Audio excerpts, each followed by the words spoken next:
Let's look at Monday. There are 11 games on in the NBA. Let's preview what we need to look at, who's in and who's out. Michael Bolton. Thanks, Josh. It's Michael Bolton here, and it's time for another episode of the Locked On Fantasy Basketball Podcast.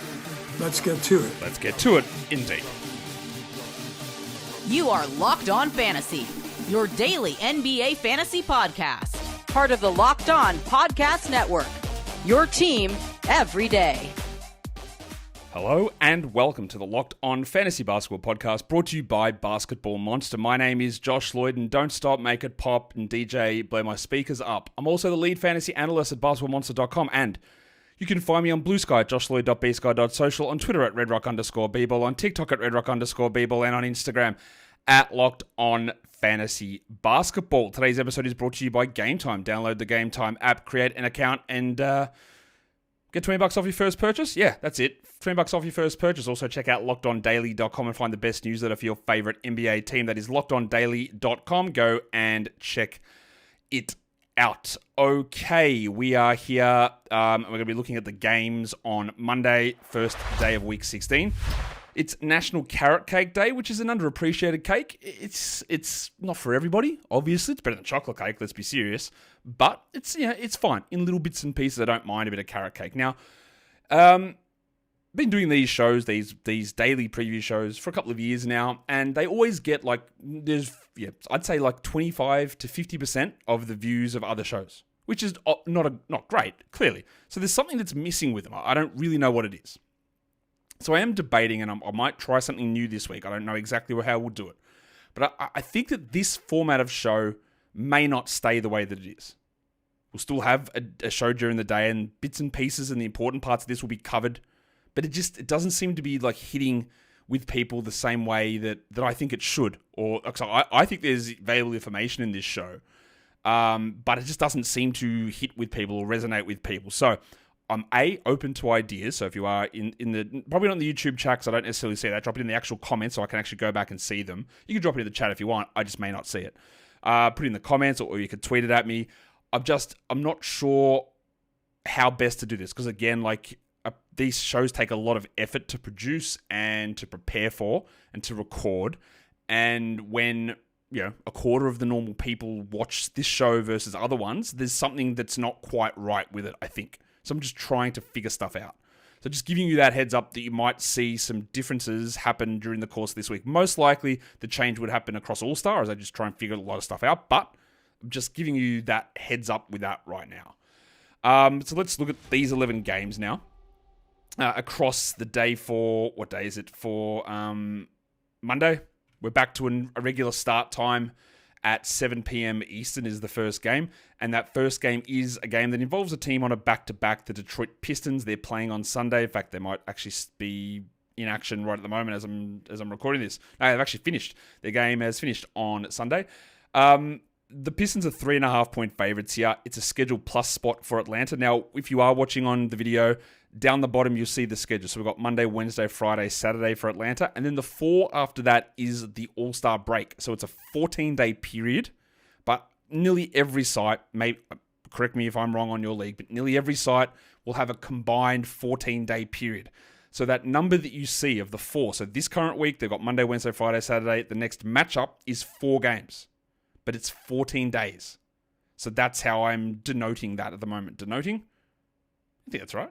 Why did that word sound so weird?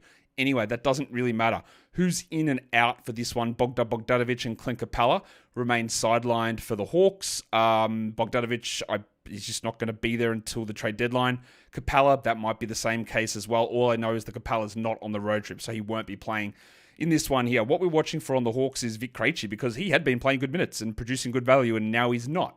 So I think it's fine to drop him, but we watch it. Do they want to go back to Barlow? Do they want to go with Gay?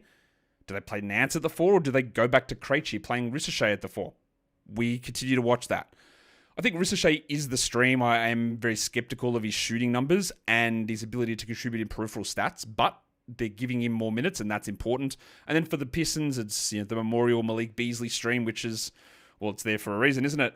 The next game, Wizards-Hornets. We're in Charlotte for this one, and just looking at some injury updates, because everything always comes in and we get different things appearing.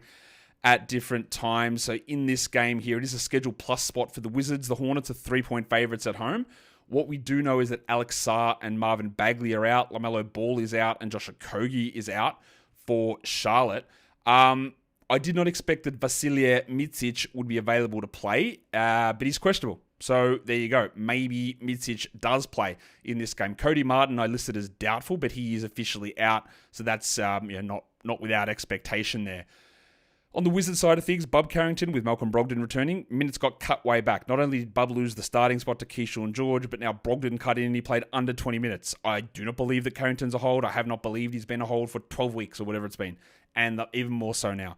On the Hornets side of things, just keep an eye on old mate KJ Simpson. I don't know whether Micic is going to play, and if Micic does play, he's the guy. Otherwise, we want to see if they do give an opportunity to KJ to get a start or not. Malcolm Brogdon is probably the Wizards stream. I don't feel super good about that. And then Nick Smith, it's very hit or miss. But we saw a good game last time, but the games before that were terrible. But there's no Okogie, there might be no Micic, so we could get something from Smith. Although, again, that is incredibly risky to be able to try and rely upon. The next game we look at is the Houston Rockets and the New York Knickerbockers. This game here, it is a Schedule Plus spot for the Rockets coming up. In terms of injuries, Jabari Smith is out, and they did update it to tell us that Fred VanVleet is out. So we got that official word. Şengün is officially questionable. Mitchell Robinson is out for the Knicks. And then I thought we're at real risk of OG Anunoby being out for a period of time here. He's questionable. All right. Okay. I guess so. Josh Hart also questionable. That is just a daily thing. Apparently, Josh Hart is questionable that he plays, and then he's questionable that he plays. And Paco Daddier has been ruled out, but I am very, very surprised to see that OG is questionable for this game. Especially the way that they were talking post-game as well. Like it made me think that we were missing weeks, maybe more for OG. And if he plays in this game, I'm still going to be surprised, but that's, I guess, the direction that we're headed for some reason. What am I watching for in this one? Tari Eason, who minutes have been up in the last couple of games with Şengün out, but where do they go back to if Şengün plays? We keep watching that one. And then if Anunoby is out, I want to see, because Bridges' minutes have pulled back for New York. Do they push back up to 40? Let's monitor that. The Rockets, of course, have got a 5-game week. Dylan Brooks is the guy that we stream through for the week. He's probably that only option that's there. You could look at a Cam Whitmore maybe, and with VanVleet out, there's at least a 1-game. And by the way, this team plays, they play Brooklyn on Tuesday. So there is a chance that Şengün sits that Tuesday game. There's a chance that VanVleet sits that Tuesday game. There's a chance that Eason sits that Tuesday game. So there could be some different options opening up. Reed Shepherd, Aaron Holiday, Jayshawn Tate, Cam Whitmore, Steve Adams. Just watch it because they play Brooklyn. It's a back-to-back. It's 5 games, 7 nights, and VanVleet and Şengün are dealing with injuries, and Eason's just come back from one. So just be aware that for Tuesday, we could get some absences there. Preston Chua is probably the stream for the Knicks. Less so if Anunoby plays, but still a guy that we look at in that particular situation. The next game we look at is the Bucks and the Thunder. Milwaukee is playing on Sunday. In this, they haven't played yet. The Thunder are not. They're available, ready to go. The Thunder in a Schedule Plus spot. Bobby Portis is out on Sunday, so I'll put him questionable here. I am going to list Chris Middleton as questionable. Now, he played in their last back-to-back. He only played 15 minutes, so I don't know whether he's going to be able to play. And they're listing everybody probable on Sunday. Giannis, Lillard, Lopez, Middleton, Prince, and Trent are all listed as probable for Sunday. So I don't know about what they're going to do. Chet Holmgren is out for the Thunder. Caruso, I don't expect to play. I'm labeling him doubtful, but that's not official. And then last game, Jalen Williams missed. I'll put him questionable. And the Hong Kong mattress, Kaysen Wallace, left the last game early with a shoulder injury, but we haven't got an update yet on that one, and we'll see exactly where that one goes. Today's episode is brought to you by the Game Time app. And if you're looking for tickets for your next big event, concert, comedy show, or sports, whatever it is, finding those right tickets at the right price can be a headache, but with Game Time Picks, it has never been easier. You go on with Game Time Picks, and it just filters out the fluff. It shows you the good value tickets. You don't have to go through endless ticket listings. The curated deals make it super simple to find great tickets at a great price. No more sifting through thousands of options. The seat view feature is also a game changer. Before you even hit buy, you can see exactly what your seat will look like in the venue. And the best part, you are covered with Game Time's lowest price guarantee. So if you find a better deal somewhere else, they'll refund 110% of the difference. Plus, your tickets are guaranteed to be delivered on time with easy cancellation options if something comes up. Take the guesswork out of buying tickets with Game Time. Download the Game Time app, create an account, and use the code LOCKEDONNBA. for $20 off your first purchase. Terms apply. Again, create the account and redeem the code LOCKEDONNBA for $20 off. Download Game Time today. Last bit of tickets. Lowest price guaranteed. Let's go across to the next game. It's the Spurs and the Grizzlies in Memphis. It's a back-to-back for Memphis. It's a scheduled plus spot coming up for the Spurs. Wemby missed the last game for San Antonio, and he is officially questionable here with an illness. In terms of the other injuries, they're all Memphis-related. Marcus Smart and Vince Williams remains out. Demetrius Jamal Morant is doubtful for Sunday with his shoulder soreness, so I guess there's a chance that he plays on Monday. So we need to watch that one. In terms of what we're watching for on the Spurs, I don't think you need to hold on to Jeremy Sohan. Let's see if there's any change to his minutes. I don't think there will be, but we keep watching that. On the Grizzlies side of things, it is a back-to-back, but the last two times against Victor Wembanyama, Zach Edey's been invisible. So just watch to see if there's any change if Wemby's out. Last game they started Charles Bassey, who'd be an elite stream, but Edey could be completely marginalised there. In terms of stream guys, Steph Castle's getting the 30 minutes tonight, although he was in foul trouble last time out. And then Brandon Clark is probably going to play more, like we saw those situations with Edey being marginalised. That means they go to Clark a little bit more. The Kings and the Wolves is the next game that we take a look at here. There's obviously things that can happen with Minnesota at any point. Not Minnesota, with Sacramento, sorry. It's a scheduled plus spot for both teams. Randall is out. DiVincenzo is out. Naz Reid sprained his finger in the last game. He didn't return, but he is questionable here. And Anthony Edwards is questionable as well. He missed the last game due to illness, and Sacramento has nobody on the injury report at this point. In terms of the Kings, I continue to want to watch DeMar DeRozan, who's been quite poor lately. He gets like 2 assists a game now instead of 5, and I don't think that's changing. Maybe that does change if Fox is gone and a point guard type player doesn't return, but that level of DeRozan doesn't exist anymore until or if there is a change in the way that they have their starting lineup. Yeah, if Fox is traded, is what I'm trying to say. For the Wolves, Mike Conley's been getting pretty good minutes and he's been useful enough. And if Edwards is out, it would further bump Conley's value. In terms of stream guys, Keon Ellis remains a stream guy, but you're getting very middling production unless a starter is out. And Nickeil Alexander-Walker also has an opportunity because if Reed is out and or if Edwards is out, he's going to play 33 because they can just push Jaden McDaniels up. You're not going to be like, okay, now there's 30 minutes of Minot or there's 30 minutes of Ingles. Or 30 minutes of Dillingham either. It'll be Alexander Walker and Conley that push into larger minutes. So those other guys get little bits and scraps. But Nickeil Alexander Walker looks like a solid enough option there. The Pelicans and the Nuggets is the next game that we take a look at here. This is a scheduled plus spot for Denver. DeJounte Murray, we know, is out for the season. I am not going to be including him on these injury reports anymore, much like I'm not including Herb Jones anymore. He has not officially been ruled out for the season, though, Jones. I believe that he's out. And if we get an update on that, I will update. Brandon Ingram remains out. There's been literally no update on him. I don't know that he plays this week. Just actually no idea. And then Zion Williamson missed the last game due to illness. I believe that Zion, they haven't submitted an injury report yet. So Zion and Jordan Hawkins missed the last game with illness. So I'll put them as questionable. And Daniel Tice was also out in the last game. By the way, Carlo Makovic has been in the rotation. That is at least something to marginally watch for deeper leagues. For the Nuggets, Vlatko Čančar is out. Russell Westbrook is... They haven't officially updated, but Westbrook's going to be out with a hamstring. I'm pretty certain of that. I don't know for sure, but I wouldn't think that Westbrook is back this week. And then Peyton Watson missed the last game. If there's a chance that he returns. He's dealing with a knee issue, but they didn't give us anything specific on that.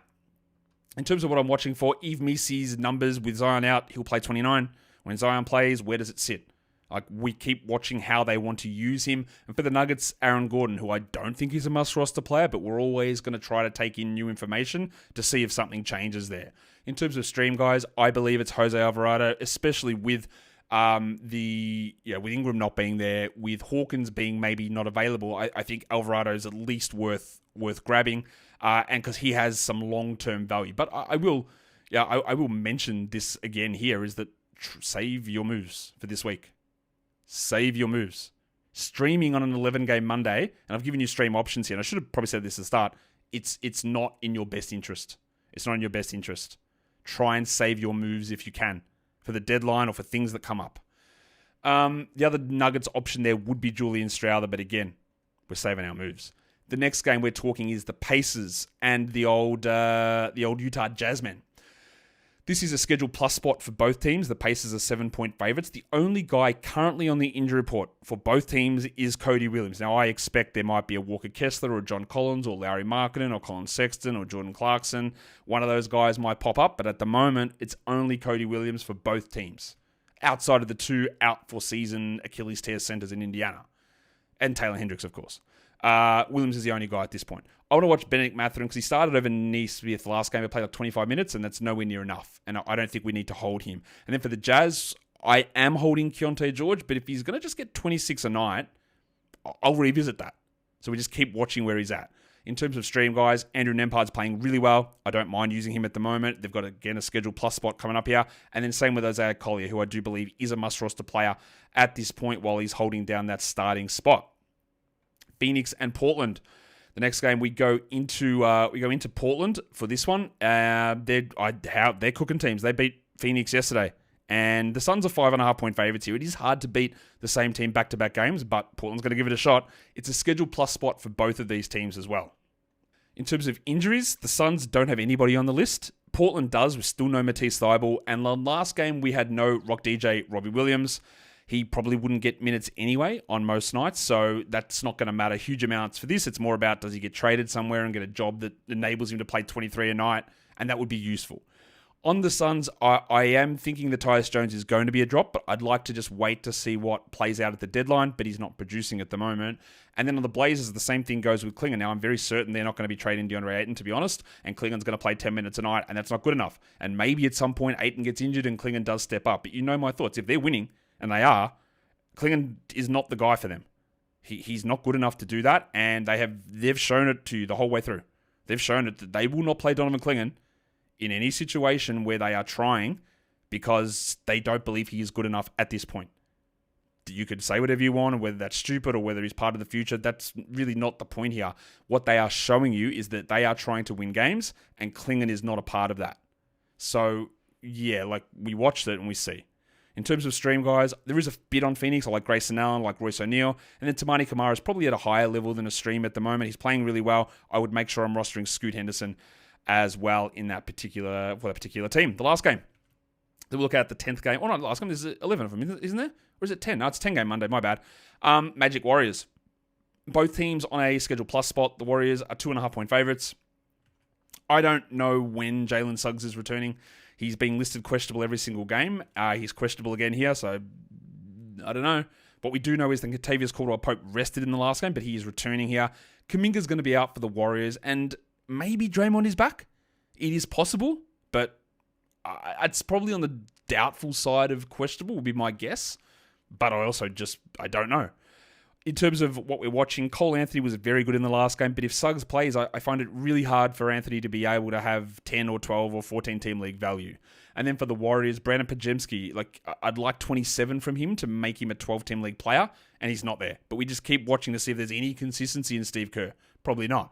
Stream guy for the Magic is KCP, and it's probably Buddy Hield for the Warriors, but man, it's really hard to trust any Warriors player in terms of their streaming value because there's no real consistency whatsoever. Today's episode is brought to you by PrizePicks. NBA season is heating up, and there is no better way to get in on that action with PrizePicks, the best place for daily fantasy sports. With over 10 million members and billions in awarded winnings, PrizePicks makes it easy and fun to turn your sports knowledge into real money. It's so easy to do. You just get individual player stat projections, and you choose more or less on at least two of them. And if you're right, you can win up to 10,000 times your cash. You can look at the assist numbers, the points, the threes, the blocks, the steals, rebounds. Put them all into a lineup. It's really fast. You can do it in under 60 seconds as well. Plus, they have all these different promos, like the Taco Tuesday promo, that gives you discounted player projections for even more value. So download the app today and use the code LOCKEDONNBA to get $50 instantly after you play your first $5 lineup. That is code LOCKEDONNBA for $50 instantly after you play your first $5 lineup. PrizePicks, run your game. Okay, so let's take a look at some scheduled bits and pieces now as we get ready to go through. Just checking if there's many more news that's dropping. Not at this point. All right, let's just take a look at some schedule stuff. We've got a bunch of teams, 4 of them playing the Monday to Tuesday back-to-back. So if you are going to ignore the streaming advice, you can look at those players. You've got the Rockets, the Pacers, the Knicks, and the Trailblazers. The Knicks have got a weird schedule. They play Monday, Tuesday, and then not until Saturday. So the Anunoby one, I would suggest he probably sits one of those. And then the Rockets, you've got the Şengün, Van Vliet, Eason scenario. I don't think there's any worry with the Pacers really, nor do I think there's a massive one with the Blazers. Although watch, of course, Jeremy Grant to see if they do anything with him, although he was back in the last game and playing. In terms of chunky stuff, Monday through to Friday, all of these guys are 60% available on Yahoo, and all of them play 3 games in the next 5 nights. Nikola Jovic, Tamani Kamara, Duncan Robinson, Zaire Williams in Brooklyn, Andrew Nembhard, and Luguentz Dort. Not particularly exciting options, but if you're looking to get 3 games in 5 nights, these are a bunch of names that you can take a look at. Now, let's go to streams of the day. Again, I would be very much insisting upon itself with you to save your moves this week. That is what this phrase does. It insists upon itself. Just save them. Don't do them. Hold them. Wait. I implore you. Actually, interesting this year, every time I say that, there's always someone who gets so animatedly angry about it. But there hasn't been that person this year. Maybe that person's so disgusted with my approach to fantasy after they threatened, I'm never watching you again, you're a hack, you don't know what you're doing, that they just didn't, those people have stopped watching now because I suggested to save your moves. That's possible. You guys all seem to be agreeing, I guess, with that train of thought, which you don't always have to agree with me, but I think it's relatively straightforward. The streams of the day for Monday, Michael Conley, 10-team league guy, and there's a potential chance that Edwards is out. I think it's worth streaming. Brandon Clark, Nick Smith, that's 12 and 14 teams respectively. And then Larry Nance as the backup with Clint Capella out. I feel good about his role versus like a Gay or a Barlow who could start or could get 0 minutes, as we've seen each of the last 2 games. For Yahoo and ESPN points, Jose Alvarado is the name that is the tip of my tongue there. Just a list of 10-team stream options. Mike Conley, Brandon Clark, Nick Smith, Luguentz Dort, Royce O'Neal, and Grayson Allen. All these guys are 65% rostered on Basketball Monster or below. For 12-teamers, we go to Timothy John McConnell and Aaron Neesmith in Indiana. There is Larry Nance, Nikhil Alexander-Walker, Aaron Wiggins, and Josh Green in Charlotte. For deeper leagues, these are all 20% rostered or below. We go to Moussa Diabate, who is getting some minutes even when Mark Williams plays, and last game was really interesting. We'll see if that's what they keep doing or not. Although they did recall Tijan Salan today, so maybe Salan gets some of those Diabate minutes. Isaiah Stewart is there, Tim Hardaway, Obi Toppin, Richaun Holmes with Alexander Sarr out, and Seth Curry with maybe Midsich out or not. I'm not sure yet.